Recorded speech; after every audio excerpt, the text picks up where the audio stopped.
All right, hello guys. Man, I am excited to be with y'all. As Ken said, we just had the Business Boutique book come out, and so I have been home a total of 2 days after 2.5 weeks on the road. So it is good to be back in Nashville, my hometown where I'm from, and get to hang out with you guys. Now I know you've had a busy morning already, and you're spending a lot of time talking about stewardship, talking about your finances, and even stewarding your other gifts and resources. And so I want to spend a little bit of time talking to you about something else we can steward, our time. And I don't know if you guys have thought about this, but our time is the most finite resource that we have. It's easy to get more money, you can buy more stuff, you can get more friends, seek out more relationships, you can get more of anything in this world you want, except time. We all have the exact same 24 hours in a day, so it kind of puts us all on this even playing field. And since time is the most finite resource that we have, it's also the most valuable. And how we use it becomes a major factor in our ability to be successful in any area of our life. So I want to spend a little bit of time talking to you about how we manage our time and how you can steward it well. Now, one of the things Ken may have mentioned is I was actually raised by a single mom entrepreneur. My mom, when she was 33 years old, my age today, she looked up, and like many people, her life just didn't really turn out how she planned. She was a single mom, newly single mom, and she had a 6-month-old baby to raise. Now, she had $64 to her name.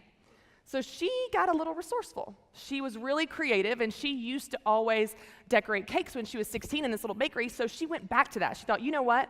I'm going to go back to something I've always known, something that I've always loved, which is decorating cakes. Interestingly enough, that is the same motivation many women I work with in starting their side businesses or small businesses.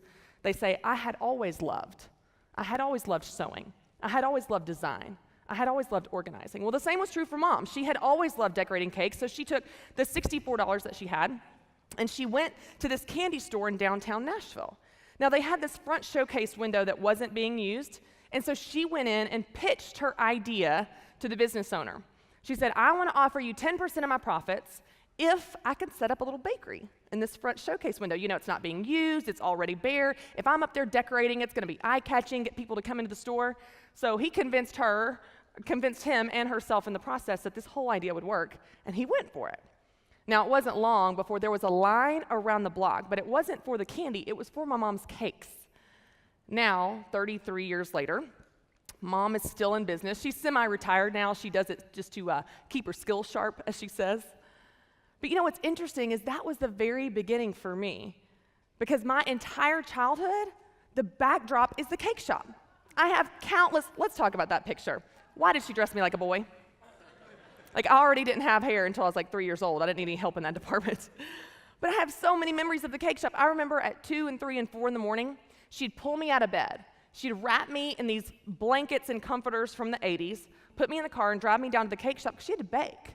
And then she had these pallets of 50-pound bags of powdered sugar and flour, and she'd take those comforters and make me a little bed, and I would go back to sleep there and then go to school with the smell of flour still in my fine white blonde hair, which, by the way, sleeping on sugar when you're a kid is like a dream, right? I have so many memories of that cake shop. I remember also learning really quickly which button on the cash register opened the cash drawer, because if I pressed the button NS, I didn't know what that meant, but I knew the cash drawer opened, and I'd grab some ones and head down to the arcade, and it's no wonder that my mom's bookkeeper hated me because the cash never balanced at the end of the day. But on and on, I remember being with Mom there. I remember also I would use her baking racks to hold my baby dolls, and when she needed to cool cakes, I'd say, sorry, my babies are sleeping. You know, I was raised in the business literally at times. Mom was just doing what she knew how to do, and she was doing what she could to make it work. You know, that doesn't sound a lot like Life Balance. It doesn't sound a lot like that Pinterest perfect standard that we have for parenting today. It doesn't sound like everything was perfect and easy. It just sounded like she was making it work. And what's interesting is now, as a mom, as Ken said, of 2 young boys, I have a 2-year-old and a 7-month-old, so life is crazy. I've noticed that most of us are living in this tension. Most of us every day are living in this tension between our work and our home, or our ministry and our life outside of ministry, and we always feel like we're losing, don't we? When we're working, We feel guilty that we're missing out on soccer games and field trips. When we're actually at home, we feel guilty we're not keeping up with work or keeping up with emails, or we're checking our phone and having our computers open. We're always living in this tension between all of the areas of our lives that we care so deeply about, and we always feel like that we're losing. If we're present in one place, we feel guilty for being absent in another. And I don't know if you guys have had this thought, but I had this thought early on in my career. I was working in nonprofit for the YMCA here in Nashville, and it was the Bellevue YMCA down the street. It was the brand new location, so it quickly became the fastest growing YMCA in the country at that time. I was easily working 70, 80, 90 hours a week every single week. And I would always have this thought, if only when? Like, if only I can get through this week, if only I can get through this quarter, if only I can solve this problem, then. We think that, don't we? If only I can get through this tough situation, then I'll go on a date with my wife or my husband. Then I'll go get that doctor's checkup I've been putting off for years. Then I'll go play golf with the guys or go on that girl's vacation. Then, the next week, the next soccer game, then I will. But the problem is that the finish line always moves, doesn't it? You get there and it's something else.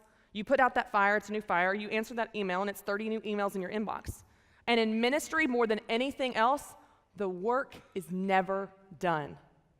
The work is never done. There's no point in which you put your feet up and go, well, I'm done here, right? I can relax. The finish line always moves. You know, I've had seasons of my life where I felt way out of balance. The best way I could describe that would be I felt anxious, I felt stressed, I felt frustrated. I felt like I was neglecting so many areas of my life that I care deeply about. That time for me was back when I worked at the YMCA. I was working in nonprofit.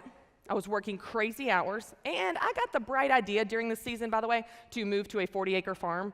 I had never lived on a farm. I grew up in the city. I don't know what gave me this bright idea or why I thought this was okay, but I decided to move there, and I spent every waking hour taking care of the farm when I wasn't working these crazy hours at my job. So I did the farm life. I got the overalls, I got the horse, I got the fainting goats, I got the mini donkey. Y'all were talking about donkeys earlier. I had it all, okay? I was doing the thing.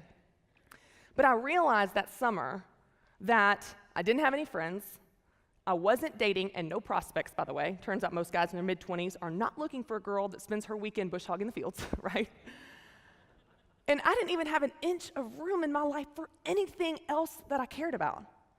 I felt way out of balance. Now, let's go ahead and contrast that to where I am today, 10 years later. I am married. I have 2 young kids. I'm in the middle of launching a book with the Dave Ramsey organization. I'm involved in my church. I work out and run and hang out with my friends. I have some friends now, I'm happy to report. And I feel more in balance than ever before. I have far more responsibilities, far more roles than I did back then. And yet I feel more balanced than I ever did back then.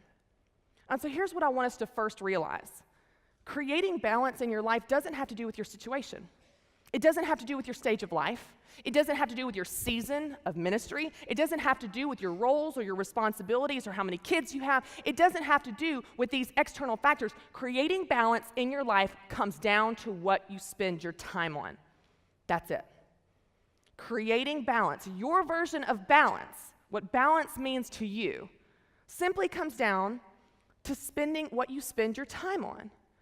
And your time is finite, so you're always going to have to make choices. But what I've noticed is that most of us choose how we spend our precious, valuable time by just giving attention to whatever's the most urgent.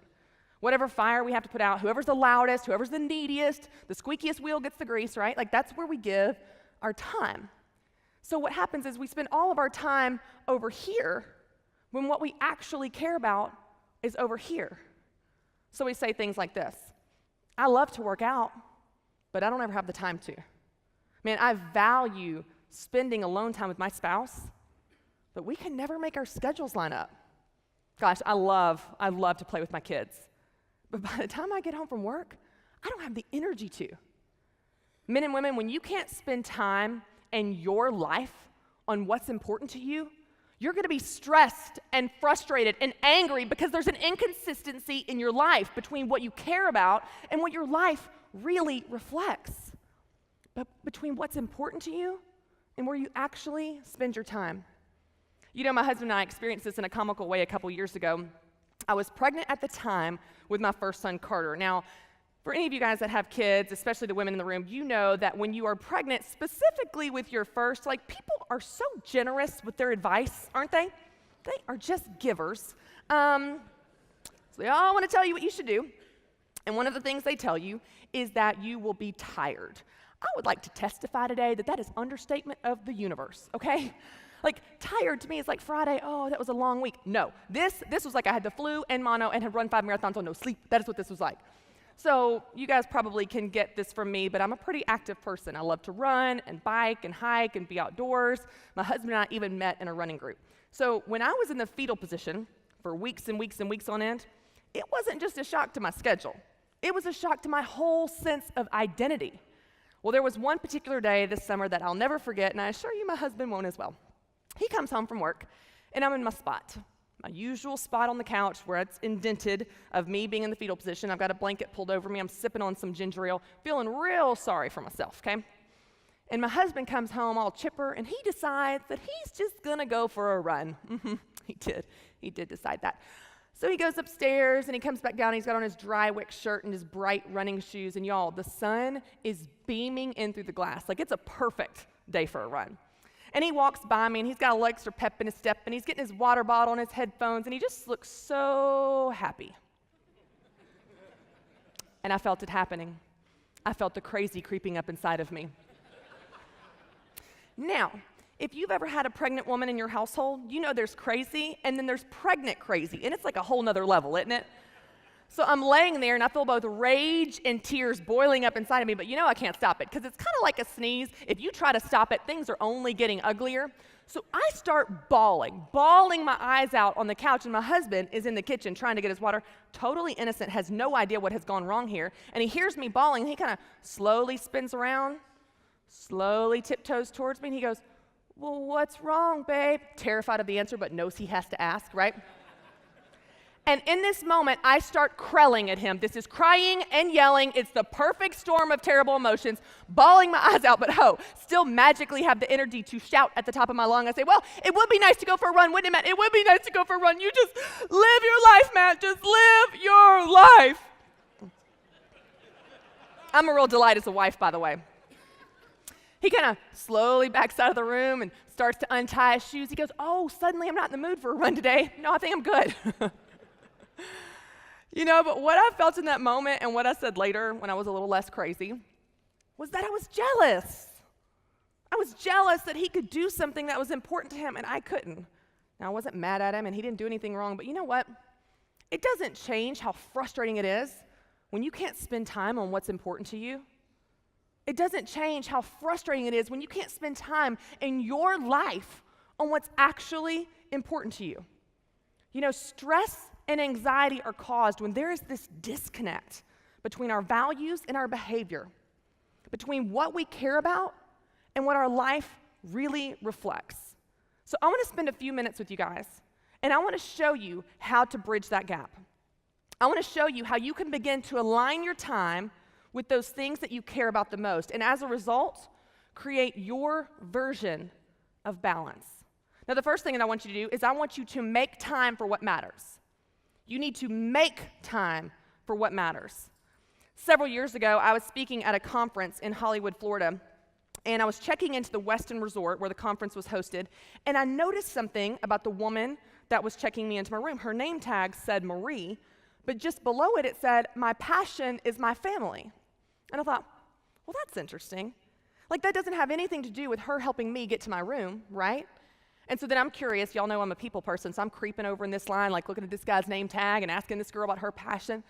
But I thought it was so interesting that the Westin Resort did that. They allowed their team members to put their passion on their name tag, and they allowed it to be extremely personal. It wasn't like they said, "Hey guys, we got a new corporate initiative, and we're going to put your passion on your name tag, and you get a couple choices. Fast service, maybe rescanning demagnetized room keys, that sounds fun. Making angry guests happy, like you get to choose." No, they allowed them to put what they cared about deeply on their name tag. Now, I found this so incredible, I asked them if I could take a picture of them, and they went for it. So I've got a picture here of these guys. On the left, when I asked him what his passion was, he said progression. And when I asked him what that meant to him, He said, it reminds me of how far I've come in my lifetime from the childhood that I had. And this woman in the middle is Marie, and when I asked her about her family, she lit up as she talked about her kids. And this woman on the right, when I asked her what her passion was, she said fashion. I'm hoping she'll grow out of it. But I want to ask you guys, what would your name tag say? What would your name tag say? What gives meaning to your life? What breathes life into you? What brings you joy? What makes you come alive? What sounds so wonderful that, just the thought of it makes your shoulders relax? I want to take 60 seconds, and I want you guys to write down in your workbook 5 things you care about. You don't have to consider anyone else. They can be as specific as Sunday night dinner or around the dinner table with every family member present, or they can be as general as alone time. Let's take 60 seconds and write down 5 things in no particular order that you care about.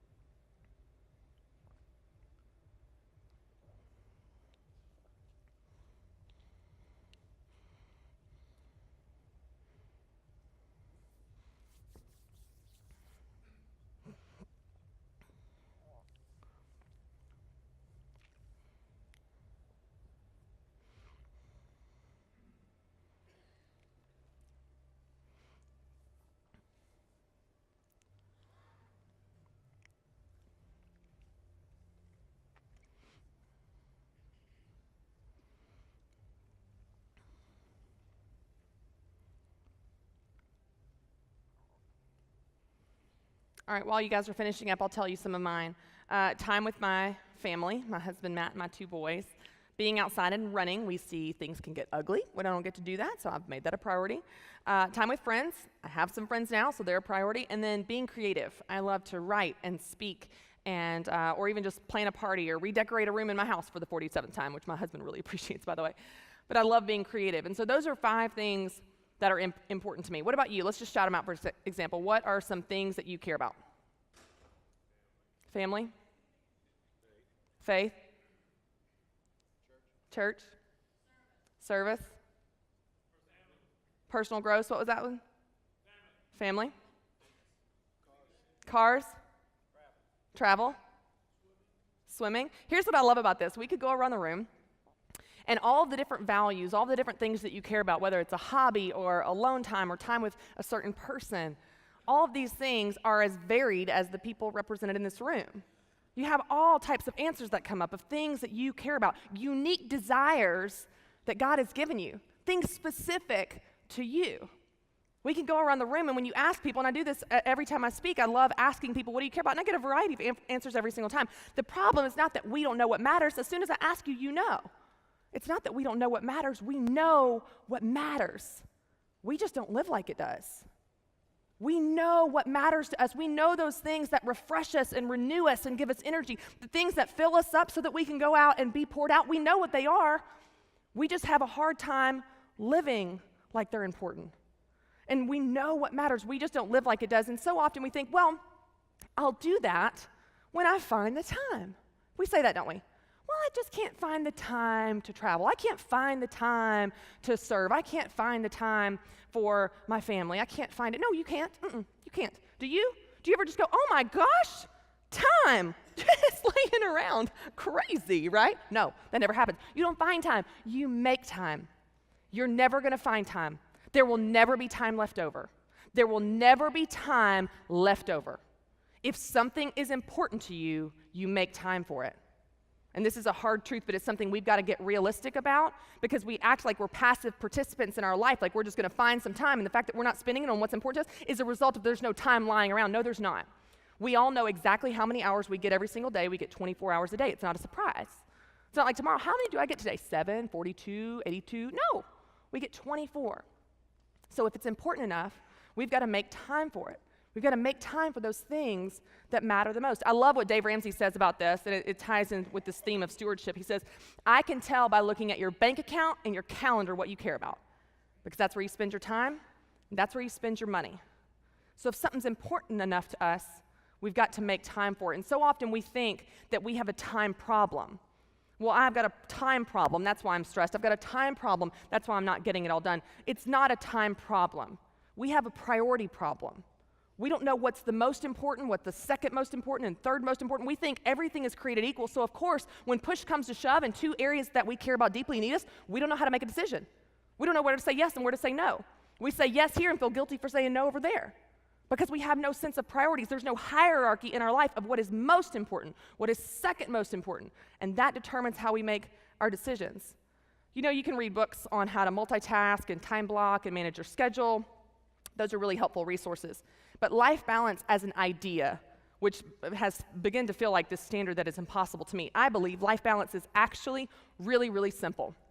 Life balance is living from your values.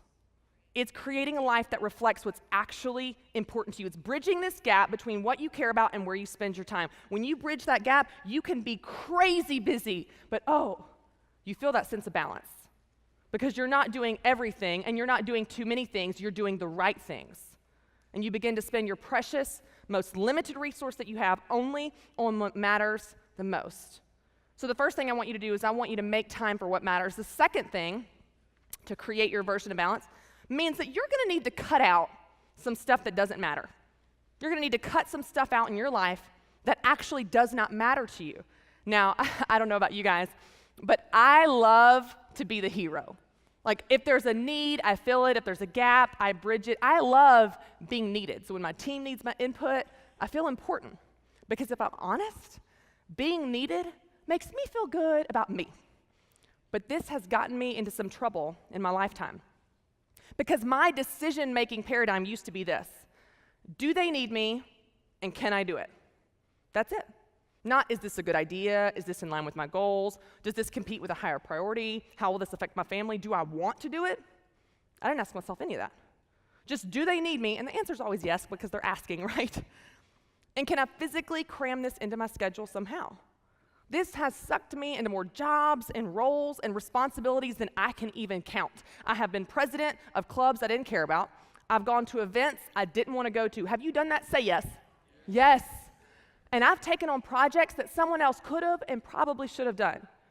One time I even somehow got sucked into being a puppeteer for a kids ministry. Now I know y'all are in ministry and y'all probably have puppets. I just don't have a calling to be a puppet, okay? To add insult to injury, that puppet was a rat. And there I am Sunday mornings behind a box making rat voices going, how did I get here, right? But we get there, don't we? Doing things we don't want to do. Saying yes when what we mean is no. Showing up to places we don't want to be, giving away our time when it doesn't matter to things we don't care about. So instead, a really simple, practical rule of thumb is this: before you say yes somewhere, ask yourself why you're doing it. Before you say yes, because you guys you might be yes people, you might be like me, you love to be needed, you love to be the hero. You love to save the day. You might have that problem that I have. And so your immediate reaction without even thinking is yes. Yes, I'll help you. Yes, I'll bring you the potluck. Yes, I'll save the day. Yes, I'll raise your kids. Yes, I'll wash your car. Yes, I'll move you. Yes, right? So before you say yes, ask yourself why you're doing it. If you're doing it because it's a good fit for your season, for your priorities, for your goals, for your resources, for your energy level, if it's a good fit, then by all means, yes. But if it's because you feel guilty, or obligated, or manipulated, that gives you a quick check to not give your time away in areas that are not important to you. It allows you to be proactive instead of reactive. I love the quote by Stephen Covey where he says, don't prioritize your schedule. Schedule your priorities. Be proactive. It's your time. Now, I want to be honest with you guys about something. And we just got to have a reality check here. The list of needs in this world is very, very long. No one knows that better than you do. The list of needs in this world is very long. Your list of talents is very, very long. But just because you can do something does not mean that you should. Just because someone needs you does not obligate you. Did you hear that? Just because someone needs you does not obligate you. Your life and your time is just that. It's yours. It's your life. It's your time. And I know we live in this paradox of being poured out and being a servant and giving our all, especially in ministry. The work is never done. I know that. But you also have to look at the other parts of Scripture where Jesus went away. He was quiet. He shut it down. He said no sometimes. We have to also acknowledge that part of that truth and incorporate that truth into our life, and not even just into our heads, but into our hearts and into our schedule on paper on purpose. See, the problem with balance in our life is not that we're doing too many things. It's that we're doing the wrong things. But when you begin to cut some of the stuff out, stuff that does not matter to you, stuff that's not important to you, when you begin to cut out events you don't want to go to, when you begin to say no when you actually mean it, when you begin to cut this stuff out, you make so much room for those things you wrote down. It's amazing how your schedule breathes and you open up so much margin for these things that matter the most to you. And then you can be crazy busy, but you feel that sense of balance because you're doing the right things. It allows you to do more of what you love and less of what you don't. Where you begin to spend your time doing more of what you love, the things that give you energy, the things that, it's not that they don't take work, but it's the kind of good tired at the end of the day where you can't wait to wake up and do it all again. Where you rest and you fill yourself up. Whatever, only you know what that is. Only you know what those things are that you love that fill you up so that you can go be poured out. Where you do more of what you love and less of what you don't. Our time is the most finite resource that we have, but often we spend it on things that don't deserve it. Maybe that's going to events we don't want to go to or saying yes when what we mean is no. Maybe it's just checking out on the couch, watching TV, going, I deserve it, I'm just going to check out. But really that doesn't fill us up at the end of the day. But there's one thing in particular that it is amazing because all of us are just running ragged. We don't have time, but yet there's one thing that just takes up a lot of time. And so I feel like if we can cut this out, it's amazing what can happen because it doesn't really deserve it. Check this out.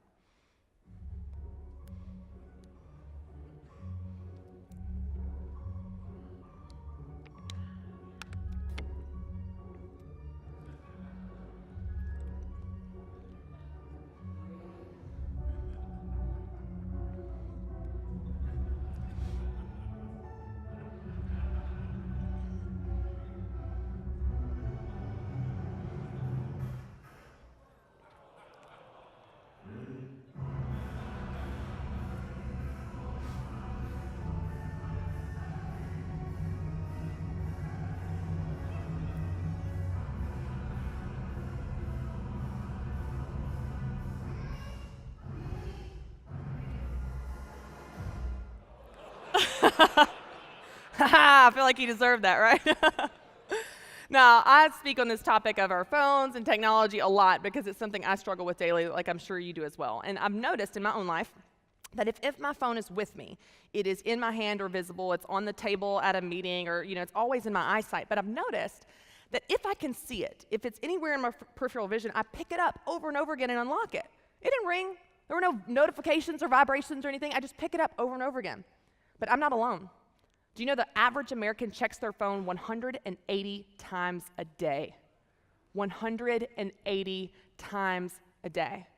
I noticed this habit in my life. So a couple years ago when I started speaking on this topic, I was like, you know what? Maybe if I take it out of eyesight, like if I can't see it, I won't be inclined to unlock it. So I started doing that. So when I get home at night, I put my phone in another room where I can't see it at dinner.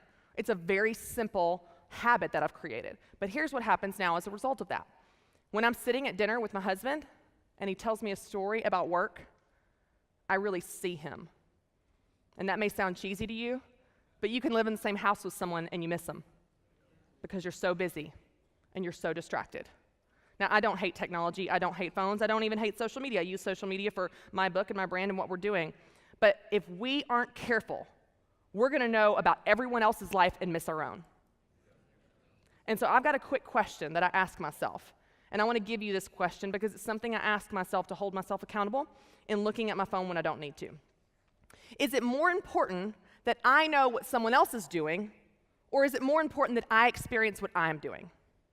And every single time, the question answers itself. Even if you're waiting in line for food, it's something mindless, like waiting in line for takeout, and you've got your kids there, and you've got your spouse there, those people right in front of you matter more.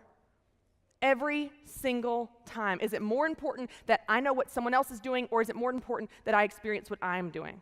And the same is true if you might be inclined to, you just want to post updates. Maybe you post updates for your church or for social media. We keep updates for the Business Boutique, so I get that. Like, I have a presence on social media. But we have a lot of those things scheduled, and if I feel inclined to post an update, the question works there too. Is it more important that the rest of the world knows what I'm doing, or is it more important that I experience what I'm doing? Every single time the question answers itself. A very simple, practical way to get more time in your schedule and your life is to put your phone down and look up. Put your phone down and look up. I don't know about you, but I don't want my kids' memory of their mother from their childhood is to be my forehead illuminated by a screen, right? I want to be there. I want to be present, because if you're not careful, those emails that steal your attention, that bad news that you got on email that steals your whole weekend, that robs those memories and those moments that are happening right in front of you, it's going to steal moments and memories that matter more. So you can put your phone down and look up. It's a simple way to gain more time in your life and more time in your schedule, where you begin to cut these things out that don't matter, events you don't want to go to, doing things out of guilt and obligation, watching reality TV, and certainly staring at our phone screen. When you cut out some of the stuff that does not matter in the grand scheme of things, you free up a lot of time for what does matter. Now, the third thing that I want you to do, after you make time for what matters and cut out what doesn't matter, the third thing is I want you to protect what matters. Protect what matters with boundaries and saying no. I love the quote by Andy Stanley. He says, "The harsh reality of leadership is the more successful we become, the less accessible we become." So if you want to continue to maintain margin in your life, or your life outside of work, outside of church, outside of the business or ministry, if you want to maintain that margin for those other areas, you're going to have to work and fight even harder for those areas that count as you become more successful and in more demand. But you can do that by setting boundaries, by saying no. But people get caught up in this idea. They think, oh, I don't like the idea of boundaries. I don't like the idea of boundaries. Like, you're not all in. You're not a team player. You're not a servant. You're not a giver. You're not willing to try hard enough. Boundaries are all about limitations and restrictions. But actually, it's the exact opposite. Boundaries provide freedom. They free you up to focus on what matters the most to you, and they're actually not at all about being lazy or uncommitted or being a servant. In fact, boundaries are about self-respect. It says, my values matter, my priorities count, and guess what? It's your life. They should matter to you. No one is going to tell you to slow down. No one is going to tell you you're on the verge of burnout. No one's going to do that. You've got to do that. You've got to manage your time, your energy, your resources, your attention. It's up to you to manage that, to be able to stay with it for the long haul. This is a marathon, not a sprint. You've got to take care of yourself. You've got to do things that fill you back up, things that make you come alive so that you can go be a great leader and go be a great dad or a great spouse or a great friend or a great speaker or a great teacher, great influencer in your community, whatever that looks like. It's up to you to do that. No one can do that for you. But so often we get caught up in what the other person is asking of us, or what they need, or what we think they need, that we forget that. But you have to remember, if someone has the nerve to ask you, you have to have the nerve to say no. If someone has the nerve to initiate that request or send that email, you have to meet them there. You have to have the nerve to say no. And no is a complete sentence, by the way. You don't need a reason for it. You don't need to apologize for it, excuse it, or explain it. In fact, you can even say it without ever saying the word. My husband does this to me all the time, true story. I'll say, hey, babe, I've got this great idea. I want to redecorate our entire living room. You're sensing a theme here. I do this all the time. And this is what he'll say to me. Wow, that is so creative. We don't have the bandwidth for any more projects right now, but way to think outside the box. Now, the answer's still same, no. But it was so nice, wasn't it? You know what? You don't have just the right to say no. You have the responsibility to say no. You don't just have the right to say no. You have the responsibility to say no. Now, some of you might be thinking, and I see this a lot of time, I see this with women I work with in the business boutique and in different areas, especially in ministry. This is hard because we have this Mother Teresa hero savior complex going sometimes. I do. I'll speak for myself. I do. But here's what we say a lot of times. Oh, I do. I want to say no. I do. I see that. I see that's important. But you know what? I just can't. I'm a giver. I'm just a giver. I just want to serve. I just want to help and give. Now, I hear you. I do. But let's have a come to Jesus moment real quick, because my pastor said something a few years ago that struck straight to my heart, and called out something in me, and it might be something in you, so I want to tell you what this line is. There is a difference between doing something to be loving and doing it to be loved.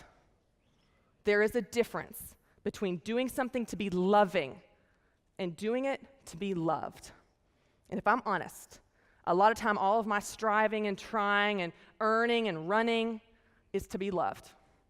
If you can say no, if you can set boundaries, there's an incredible confidence and courage that comes with that.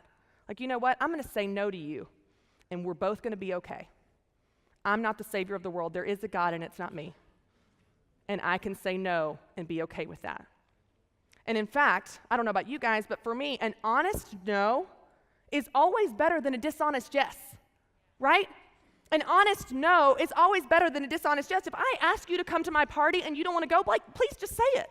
It's like, no, Christy, I really just want to say I'm awesome, great. Get you a pint of Ben & Jerry's, curl up on the couch, have a fire, have a great night at home.